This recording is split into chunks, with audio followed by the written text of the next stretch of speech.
اعوذ باللہ من الشیطان الرجیم بسم اللہ الرحمن الرحیم والسماء ذات البروج۔ تشدید جس حرف پر بھی آتا ہے اس کو 2 مرتبہ پڑھا جاتا ہے۔ پہلی مرتبہ اس کو پیچھے والے حرف سے ملا کر اور دوسری مرتبہ خود اس حرف کو زور دے کر کے پڑھا جاتا ہے، جیسے وسا وسا۔ وسا کو پڑھنے کا طریقہ یہ رہے گا کہ سب سے پہلے ہمیں سین کو پہلے والے حرف سے ملانا پڑے گا، جیسے واو سین زبر وس۔ اب ایک مرتبہ خود اس سین کو واپس ہمیں حرکت دینی ہے، جیسے سین زبر سا وسا وسا۔ متصل کہتے ہیں جڑا ہوا ہونا، جیسا کہ ہم دیکھ سکتے ہیں کہ مائی کے اندر جو حمزہ آیا ہے وہ حروف مد کے ساتھ جڑا ہوا ہے، اور حمزہ جب اسی کلمے میں ہوتا ہے تو اس کو بولا جاتا ہے مد متصل، اور اس کا جو کھینچنے کا جو طریقہ رہتا ہے وہ 3 سے 4 الف کے برابر رہتا ہے، جیسے مائی والسماء۔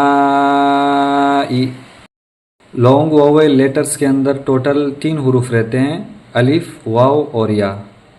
تو سب سے پہلے جو الف آتا ہے اس کو ہم بولتے ہیں الف مدہ۔ الف مدہ اس کو بولا جاتا ہے کہ جس کے اندر الف ایک دم سائلنٹ رہتا ہے اور الف سے پہلے والے حرف پر ہمیشہ زبر آتا ہے، اور جب الف سے پہلے والے حرف پر زبر آ جاتا ہے تو اس وقت اس حرف کو تھوڑا سا کھینچ کر کے ہم پڑھتے ہیں، جیسے ذال الف زبر ذا والسماء ذا والسماء ذا۔ تفخیم کہتے ہیں عربی زبان کے اندر بھاری اور موٹی آواز کو، یعنی جب رو کے اوپر زبر آتا ہے تو اس وقت ہم اس رو کو ایک دم بھاری اور موٹا کر کے پڑھتے ہیں۔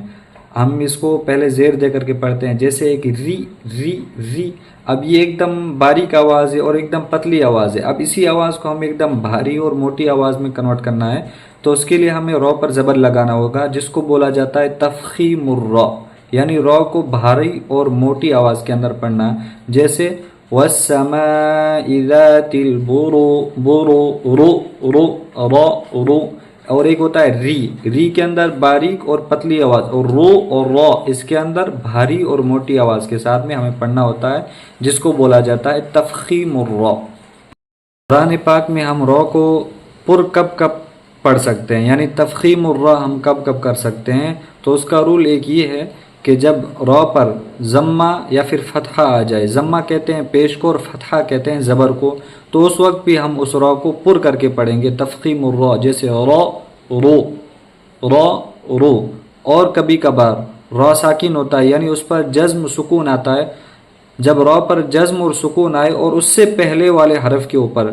زبر یا پھر پیش آ جائے، یعنی فتحہ یا پھر ضمہ آ جائے، تو اس وقت بھی ہم اس رو کو کیا کریں گے، پر کر کے پڑھیں گے، جیسے بور بارو بور بارو۔ اور اگر زیر آ جاتا ہے تو اس وقت ہمیں باریک کر کے پڑھنا رہتا ہے، جیسے بیر، جیسے ری۔ تو والسماء ذات البروج، اس کے اندر کیا ہوتا ہے، تفخیم الرو ہوگا۔ واو مدہ کہتے ہیں اس واو کو جب واو ساکن ہو اور واو ساکن سے پہلے والے حرف پر ضمہ ہو یعنی پیش ہو، تو اس وقت اس واو مدہ کو تھوڑا سا کھینچ کر پڑھیں گے، جیسے برو برو والسماء ذات البروج والیوم الموعود۔ واو لین اس واو ساکن کو کہتے ہیں کہ جب واو ساکن سے پہلے والے حرف پر زبر یعنی فتحہ آ جائے تو اس وقت اس واو کو نرم انداز میں جلدی سے پڑھیں گے، اسی وجہ سے اس کا نام واو لین ہے، اور لین کے معنی آتے ہیں نرم کے، یعنی اس کو نرم انداز میں جلدی سے پڑھیں گے، جیسے والیو والیو۔ واو مدہ کہتے ہیں اس واو کو جب واو ساکن سے پہلے والے حرف پر ضمہ ہو یعنی پیش ہو، تو اس وقت اس واو کو تھوڑا سا کھینچ کے پڑھیں گے، جیسے موعو موعو والیوم الموعود وشاہد ومشہود۔ تنوین کہتے ہیں 2 زبر 2 زیر اور 2 پیش کو، جب کبھی بھی اگر 2 زبر 2 زیر اور 2 پیش کسی حرف پر آ جائے تو اس وقت وہاں پر نون لکھا ہوا تو نہیں رہتا ہے، لیکن نون کی آواز اس لفظ کے اندر ضرور آتی ہے، جیسے دن دن دن۔ اب یہاں پر دن کے اندر سننے میں یوں لگتا ہے کہ یہ نون کے ساتھ لکھا ہوا ہے، لیکن یہ لکھنے میں نون کے ساتھ نہیں ہے بلکہ دو زیر کی تنوین کے ساتھ میں ہے۔ ادغام کہتے ہیں نون ساکن یا پھر تنوین کے بعد حروف یرملون یعنی یا، را، میم، لام، واو، نون میں سے لام، را کے علاوہ باقی 4 حروف اگر آ جائے نون ساکن یا پھر تنوین کے بعد تو اس وقت ہمیں وہاں پر غنہ کرنا پڑتا ہے، یعنی اس میں پھر نسل ساؤنڈ ہوگا۔ ان کی آواز ہمیں کہاں لے جانی ہے؟ ناک میں، جیسے وشاہدین وشاہدین و، اور یہ ہمارا طریقہ غلط ہے جو ہم پڑھتے ہیں وشاہدین وشاہدین و طریقہ نہیں ہے، اصل ہے وشاہدین وشاہدین و۔ مشہود، اس کا پڑھنے کا طریقہ یہ ہے کہ ہم یہاں پر حروف مدہ جو واو ہے مشہود کا، اس کو ہم تھوڑا سا اور زیادہ کھینچ کر کے اور دال میں قلقلہ کر کے پڑھیں گے، یعنی دال کو اچھی طریقے سے ظاہر کر کے پڑھیں گے، اور یہ ہمارا طریقہ غلط ہے جو ہم پڑھتے ہیں مشہود مشہود وشاہدی و مشہود، یعنی زیادہ کھینچتے نہیں اور نہ برابر صحیح سے وقف کرتے ہیں۔ اس کا صحیح طریقہ یہ ہے وشاہدی و مشہود، یعنی ہاں کو تھوڑا سا کھینچ کر کے پھر اس کے بعد میں دال کو اچھے سے ظاہر کرنا ہے۔ قتل اصحاب الاخدود، تفخیم یعنی پر ہونے والے حروف کل 7 ہیں، خص، ض، قز۔ ان حروف پر اگر کبھی بھی سکون یا پھر جزم آ جائے تو اس وقت ہمیں ان کو تھوڑا پر کر کے پڑھنا پڑتا ہے، اور اگر کوئی حرکت بھی آ گئی تب بھی ہمیں ان کو تھوڑا پر اور بھاری آواز میں پڑھنا پڑتا ہے، جیسے قتل اصحاب الاخدود، قتل اصحاب الاخدود، النار ذات الوقود۔ مشدد اس نون کو کہتے ہیں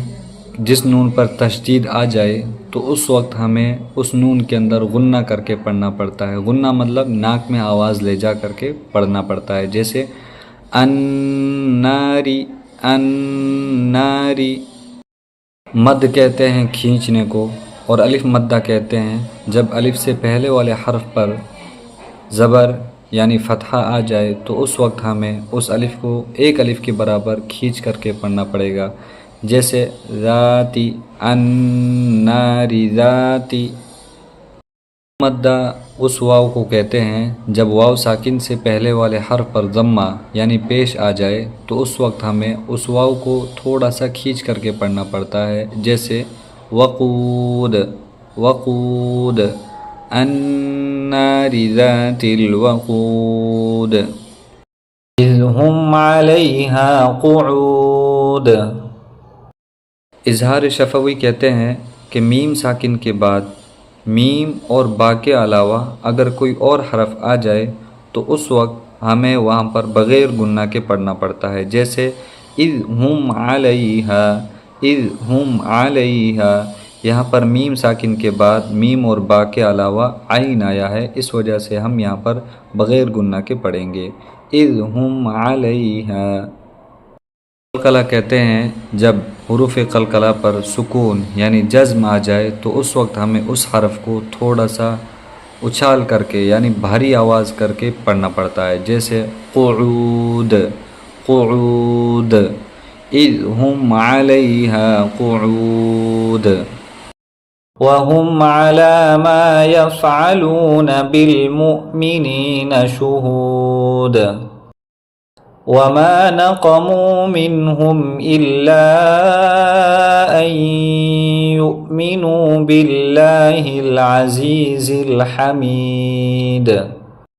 مد منفصل کہتے ہیں حروف مدہ کے بعد حمزہ دوسرے کلمے میں آ جائے تو اس وقت مد منفصل ہوگا، اور مد منفصل کے کھینچنے کی جو مقدار رہتی ہے وہ 3 الف کے برابر رہتی ہے، جیسے الا ان یؤمنوا الا ان یؤمنوا۔ ترقیق کہتے ہیں لائٹ کو، ہلکے کو، جب لفظ اللہ سے پہلے والے حرف کے نیچے کسرہ یعنی زیر آ جائے تو اس وقت ہم لفظ اللہ کو ایک دم باریک اور لائٹ پڑھیں گے، جیسے باللہ باللہ، ہم جو یہ پڑھتے ہیں یہ ہمارا طریقہ غلط ہے، باللہ باللہ یہ طریقہ غلط ہے، کیونکہ یہاں پر لفظ اللہ سے پہلے زیر ہے، پھر بھی ہم کیا پڑھ رہے ہوتے ہیں باللہ، جبکہ اصل کیا ہے باللہ باللہ۔ الذی لہ ملک السماوات والارض واللہ علی کل شیء شہید۔ إن الذين فتنوا المؤمنين والمؤمنات ثم لم يتوبوا فلهم عذاب جهنم ولهم عذاب الحريق۔ غنہ کہتے ہیں ناک میں آواز لے جانا، اور یہ اس وقت ہوتا ہے جب نون اور میم پر تشدید آ جائے تو اس وقت ہمیں غنہ کرنا پڑتا ہے، جیسے ان، اما، تو یہاں پر نون پر تشدید ہے، اس وجہ سے ہم غنہ کریں گے ان۔ غنہ کہتے ہیں ناک میں آواز لے جانا، اور یہ اس وقت ہوتا ہے جب نون یا پھر میم پر تشدید آ جائے، یہاں پر میم پر تشدید ہے، اس وجہ سے ہمیں اس میں غنہ کر کے پڑھنا ہوگا، جیسے ثم ثم۔ ان الذين آمنوا وعملوا الصالحات لهم جنات تجري من تحتها الأنهار ذلك الفوز الكبير۔ إن بطش ربك لشديد إنه هو يبدئ ويعيد وهو الغفور الودود ذو العرش المجيد فعال لما يريد۔ هل أتاك حديث الجنود فرعون وثمود۔ رو ترقیق کہتے ہیں رو کو ایک دم ہلکا اور لائٹ انداز میں پڑھنا، اور یہ اس وقت ہوتا ہے جب رو ساکن سے پہلے والے حرف کے نیچے زیر آ جائے یا پھر خود رو کے نیچے زیر آ جائے، تو اس وقت ہمیں رو کو ایک دم باریک اور لائٹلی پڑھنا رہتا ہے، جیسے فرعون فرعون۔ بل الذین کفروا فی تکذیب واللہ من ورائہم محیط بل هو قرآن مجید فی لوح محفوظ۔